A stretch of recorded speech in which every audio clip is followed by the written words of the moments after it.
Repeat. Repeat. Hi, and welcome to Screen.Write.Repeat, a writer's room podcast. My name is Marvin Lanier, or M.A. Lanier as my pen name, and I am joined by... Oh, great. No, we don't know what order we're going We in. don't know order. Let's go... Fantastic start. Yes, I know, sorry. Indicative of things to come. Gestures Yes. towards room with introverts. Let's go with last Nick, then Sydney, then Steven. Let's do that. Right, and we'll just edit this out. We'll pretend this is our first... Yeah. I'm Nick Moore, and my writing partner, Les Weiler. and we're Less is More. Like that. Team branding is how you win this competition. Wait, what Yeah. kind of show is this? Yeah, oh, yeah. Not- Is this a competition? Because I did not come up with any sort of branding. All I've got is my name. See, you're already behind. Oh no. And I'm gonna you fail are? this. Sydney Cox, freelancer in the film industry.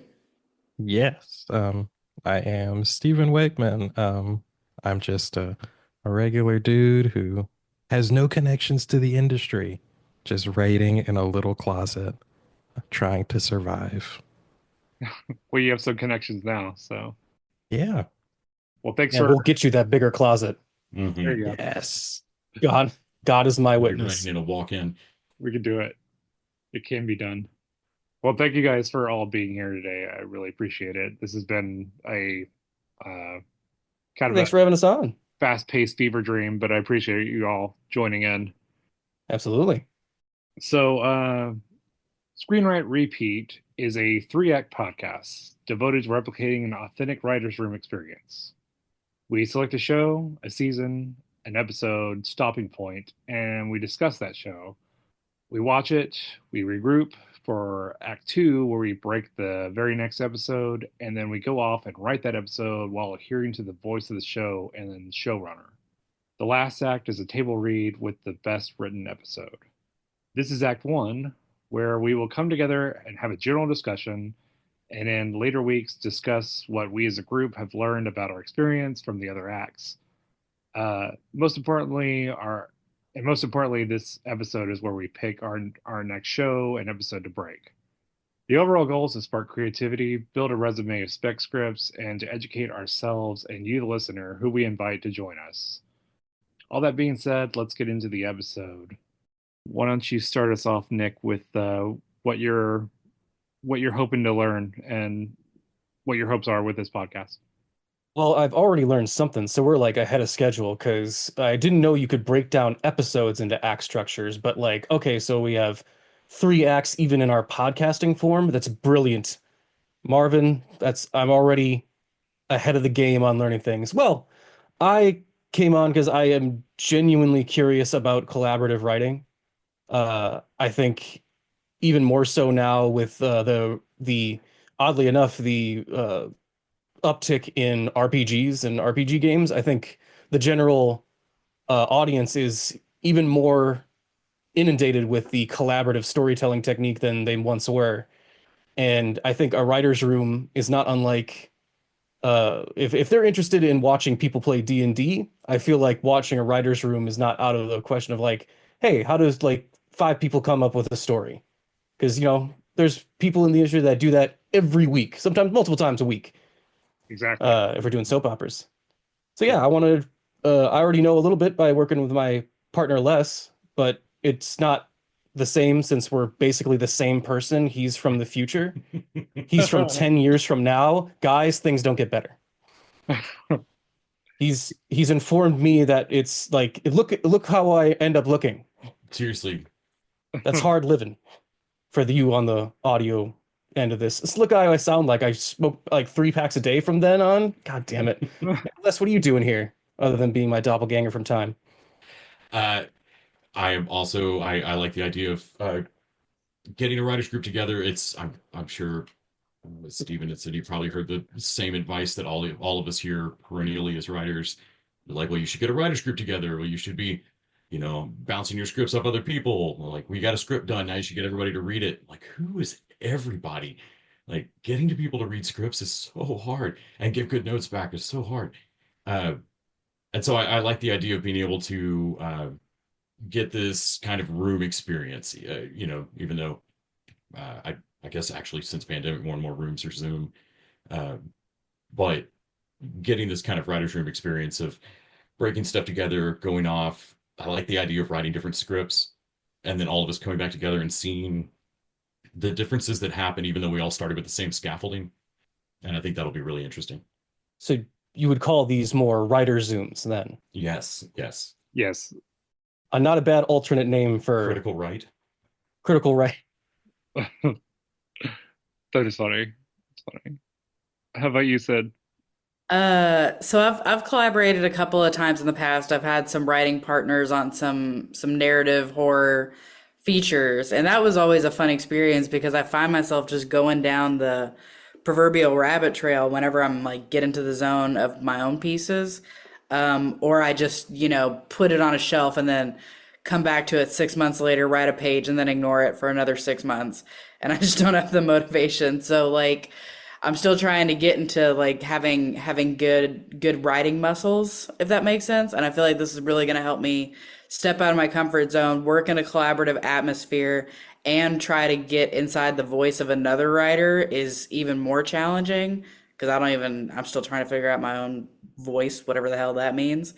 Uh, but so I think it'll be interesting, especially trying to do comedy because I think a lot of these shows are comedies and comedy is really hard. But I feel like if you can nail a decent comedy, you can succeed as a storyteller in pretty much any other genre. I agree. Because, comedy is all Agree with about that. timing. Mm-hmm. 100%. And Steven, how about you?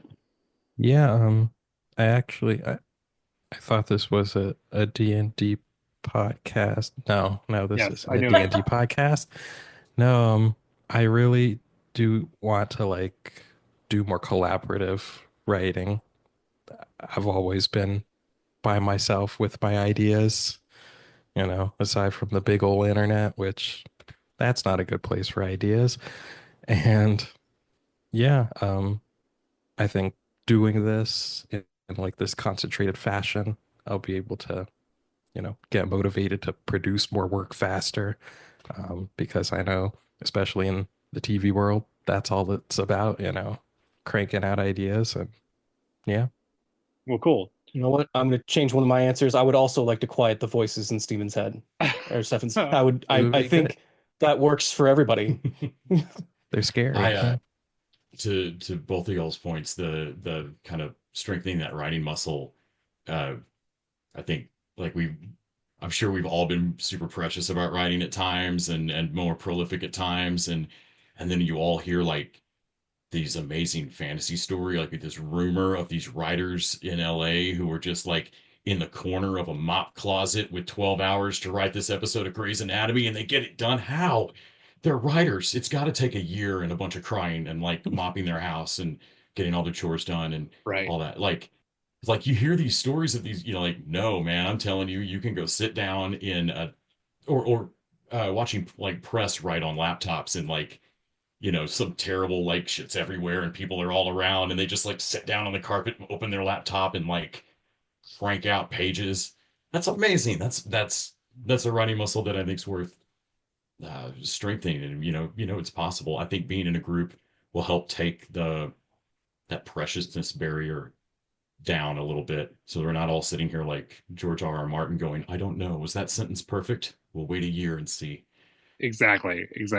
Like, yeah, that's my hope too. I hope to be able to write faster. I can write, but like I sometimes it took me a year to write my last feature, and that was kind of crazy for me. So I would like to be able to have a return on investment quicker, and I think this would be a good way to foster that, and also build up some scripts and kind of have like a resume for everything. Kind of the whole genesis of this idea came from me trying to write a community script that I'm still in the process of not touching, but thinking about writing. So You're saving it for the podcast. That's saving Now content. you're saving it. See, exactly, now you're being efficient with it. exactly. That's like Cindy's point about like, writing in another voice. If you're writing like feature scripts or you're writing a novel, that's really not going to come up that often, I wouldn't think. That Right. you're gonna, you know, write a sequel to Gone with the Wind, and so you get to try to write in this other writer's voice. Like, unless you're Bryan Sanderson, that opportunity probably doesn't happen. Uh, but with writing TV episodes, that's very much the gig. Like you got to kind of parachute in and hope that you can write season 5 so that the fans of 1 through 4 don't notice this massive change in the way everybody talks.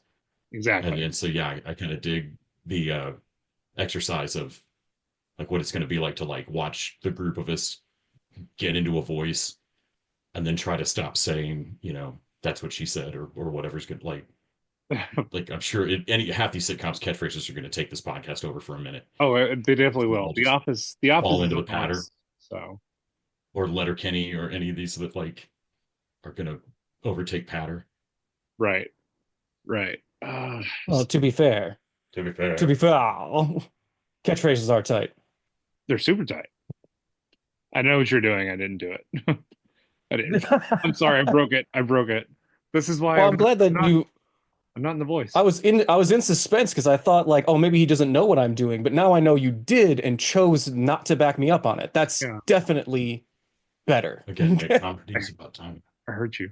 Comedy is about timing. I'm gonna get off your back about that thing all the way up. All the way off of it. I appreciate that. So, do you guys want to hear the list of shows we have to choose from right now? Yeah, lay it out. Yes. All right. So, we have New Girl, Brooklyn Nine-Nine, Game of Thrones, Fargo, Psych. I believe it's Psych. That was yours, Wes, right? Yes. Yeah. Okay. Except any USA laundry folding show. Also in place, Burn Notice or Royal Pains or, one of them. Right. White Collar. It doesn't really matter.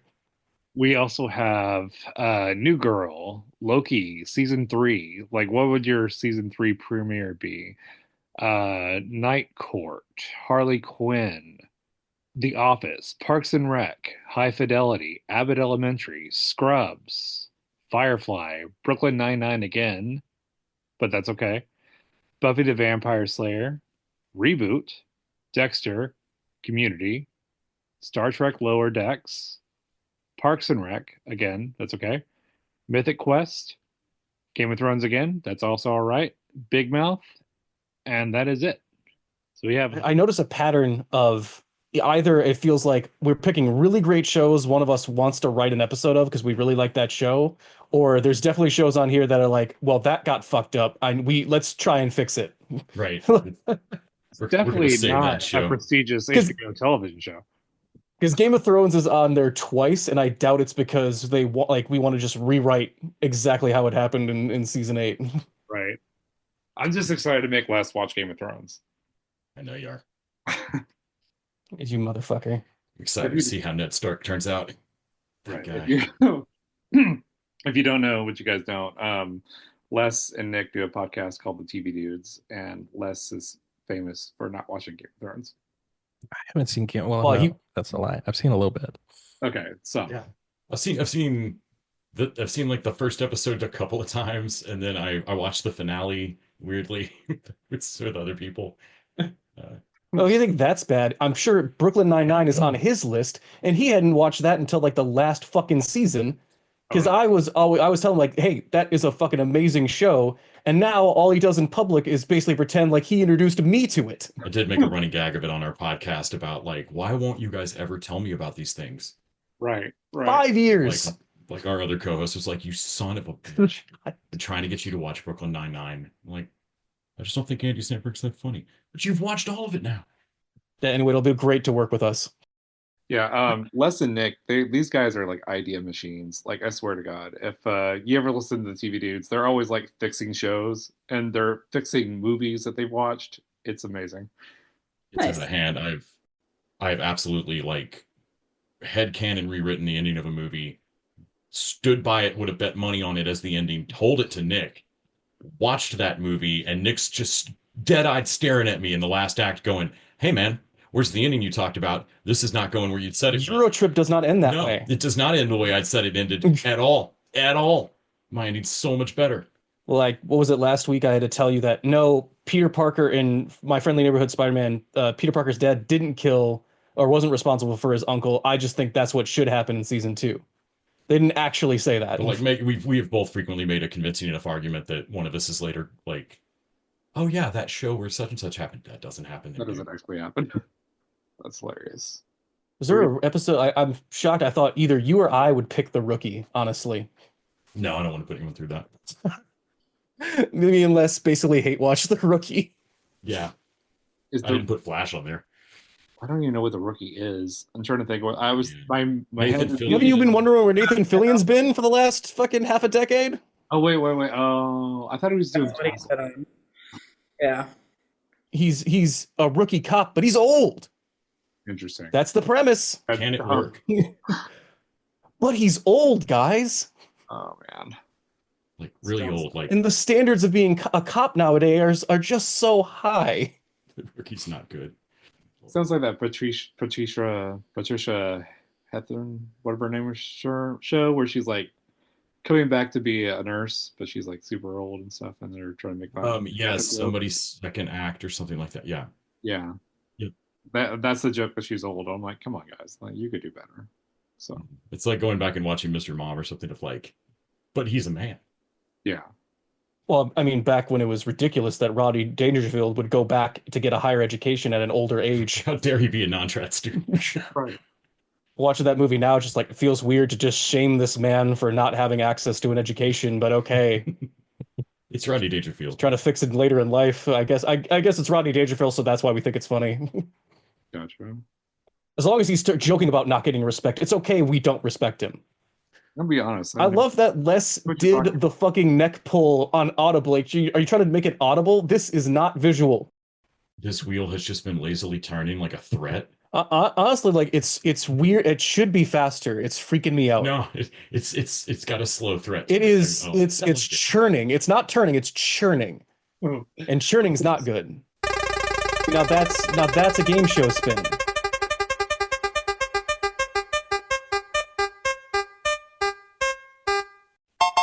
High fidelity. Holy shit, I won. I'm gonna have to watch High Fidelity. All right. Indeed. So who picked High Fidelity? It was Les. Les, it sounds me. like. That's Les's. God, a couple of years ago now, Hulu did a reboot of the movie version of High Fidelity, with Josh Applebaum was the original showrunner on it, and Zoe Kravitz took the place of Cusack, and it ended up being, I think, one of my favorite examples of how to adapt a movie, keep the spirit of it, and update it, and invert little things that it didn't just feel like Easter egg homage, like it really made some fun choices. And then they did not move forward with a season 2. I don't know if it was purely money or if Kravitz was busy past that point. I mean, it had a really good cast, but either way, it did not move forward. And it didn't exactly cliffhanger. It's a romantic show. Nobody was like hanging off of almost dead or anything in a coma, but it left all the characters in a cool spot where I really wanted there to be a season 2 pickup. The character that's the Jack Black analog, she basically gets like half of an arc in the background. Like she's a very low kind of C or D plot in the season, and so she was absolutely the cliffhanger moment of like, no, but she's been talking about playing music all season, and we end in like a big character development for the main character, gives up something they really want to get her this guitar she really wants, and next season it's going to go somewhere with her music, and no second season. But I thought there was a lot of cool stuff with almost all the characters to pick up. Everybody was left in an emotional growth point that would have been interesting to see, at least the promise of what the first episode of season 2 would be. So you're want to make the perspective of a season 2 pilot. Yes. Okay, pilot episode. All right. Cool. I thought it left everybody in a good spot, and we could, kick it off and see where it might aim at going. So, confession, I've never seen the show or the movie. Is the movie necessary to the show? I don't know that the movie's necessary to watch the show. I don't know if everybody else has seen. Has anybody else seen the movie? It's been a long time, so I don't really remember specifics. My wife went on a John Cusack like binge mode, and I watched. Yeah, I saw it. It was good. It was good. Did you put through Serendipity as well? Did. It's a movie. I It no, is it a was weird good. It's Hey, a Kate Beckinsale needs work other than the Underworld movies, all right? yes, Kate That is Beckinsale true. has work. And John Serendipity is Corbett. a weird, okay movie. I wouldn't say it's like a great thing, but it's very if you like really if you really like romantic comedies, it's a very weird, good movie like that. I was entertained, and I did finish it. And sometimes I'll check out in rom-coms, but I finished it. I saw that in the theater when it came out. I'm not sure if we how deep we want to get into the show or whatever, but I am curious as to before we get into and watch it, what would you say is the theme of High Fidelity? The main growth arc that the central character goes through is that that moment heading into adulthood when you have a bunch of things that are making you happy that you aren't happy with because they aren't the story you thought your life was going to take.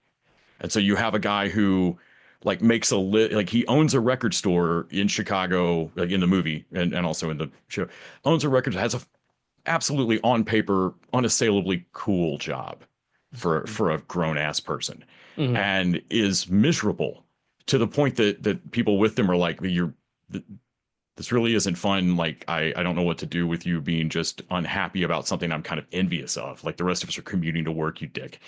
Uh, and learning to acknowledge that you have what you want, or that what you want is different than what you thought you wanted, and that's okay. And learning to grow up and not. It's a rare show for me where it's not because the main character needs to learn to compromise. Like no, learn to be happy with shittier stuff. Like no, you have what you want. You're just being obtuse about it. Mm. And they kind of have to grow into that. And I feel like the show does a nice job. Zoe Kravitz is also ridiculously charming to do this role, uh, because they get to be kind of a miserable sack. I mean, Rob's not a great person for most of the season. Like the other people around her are right to break up with her. Like they're going through their list of their exes to find out what happened, and it's absolutely a self-serving thing. And most of the exes are like, dude, like this isn't about your growth, you dick. Man, if I could describe every John Cusack character from the 80s, it Mm-hmm. would be you have everything you want, you're just being You're obtuse. just being obtuse. Seeing that reprised with a flip to Zoe Kravitz, I felt like was a great way to just immediately keep some of the maturity arc struggle there, but make it more relevant or better now. It is hard. It is hard to not just want to slap John Cusack's whiny ass, Gotcha. and I don't feel quite as much of that towards Kravitz. So Cool. I was honestly, the show fixed, like I love that movie obviously, but the show fixed some stuff for me from the movie, and I think that's kind of what made me doubly mad. Of like no, you Philistines, like god damn it, this was a very popular movie. Why was the show just as popular as the movie at least? Well, that's also a part of an interesting trend we had a while back. I'm not sure how much they're doing it anymore, but there was a bunch of like classic movies that were now getting TV shows. Mm-hmm. The Nurse Ratchet of it all. I Oh would god, like. yeah. Didn't she fight the devil in that or something? No, she's I not the couldn't. devil, but she is a piece of work. Am I thinking of American Horror Story? Probably. No, I think well, I mean, the same I think it's guy. the same, no, it's same Ryan. showrunner. Yes, that's why I'm thinking of Yeah. that. It's Murphy and Falchuk. I think Is that so. his name? The Nip Tuck guys. Yeah. But yeah, Man, there was that TV show of Snatch that I didn't watch and I don't think anyone else did. Mm. But yes, there's also Get Shorty.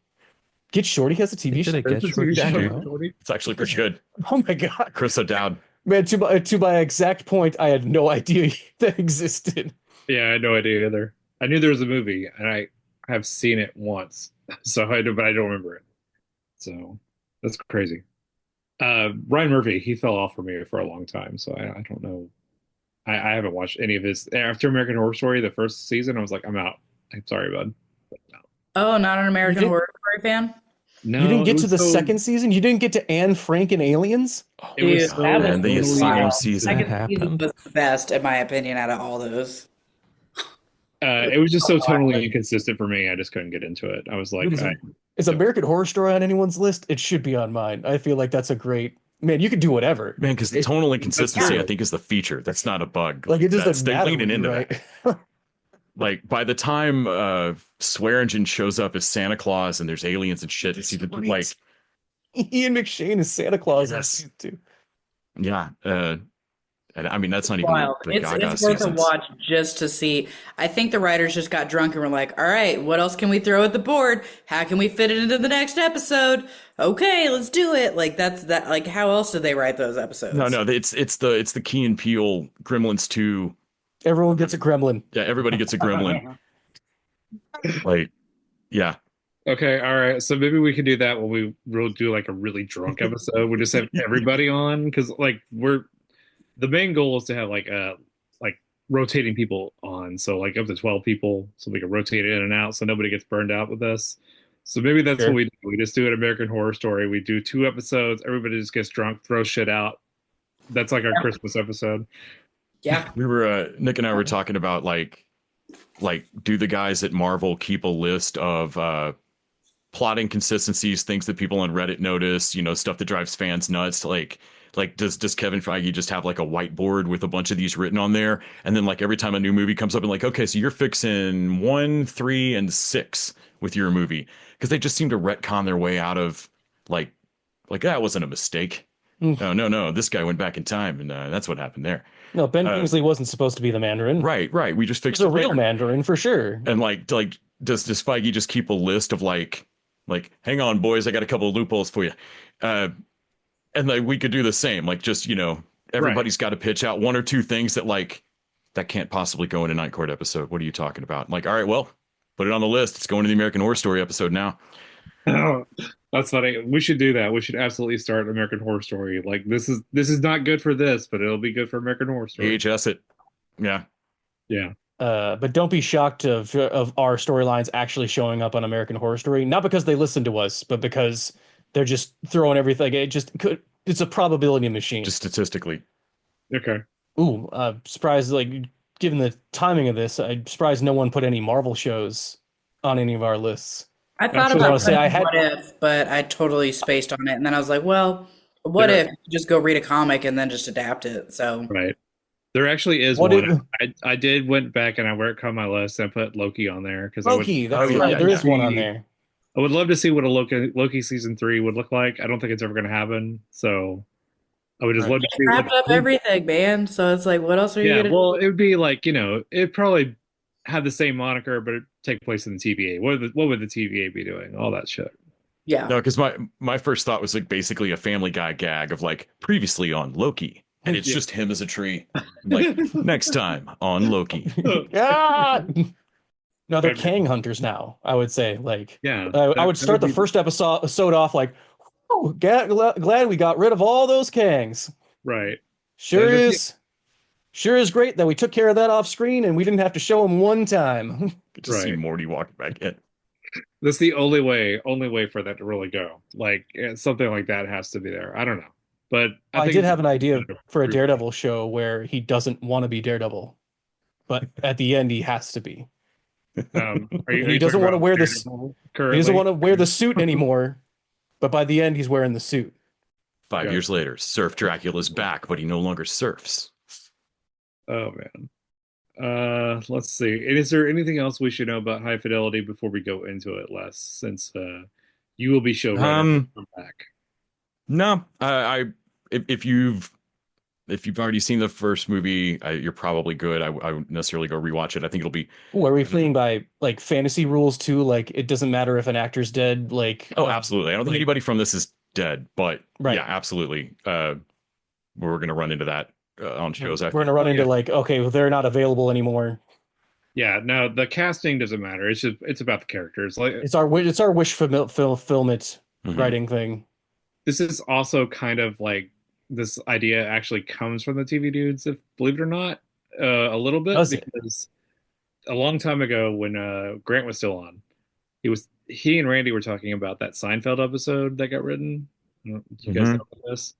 Yes, the 9/11 9/11 Seinfeld episode. Yeah. It's like one of the was best a things thing? I've ever read, and I've never even watched that much Seinfeld. I went and read it, and I was like, this is totally 100% correct. This I is need to everything see- the characters have I need done to- and would do. I need to see this. I need to read this. I will find it Oh, and yeah. I'll send it to you guys if you Yeah, want. I'd love to read it. Yeah, So it's original- They got great. the voice right for. The original TV's dudes did a script read for it.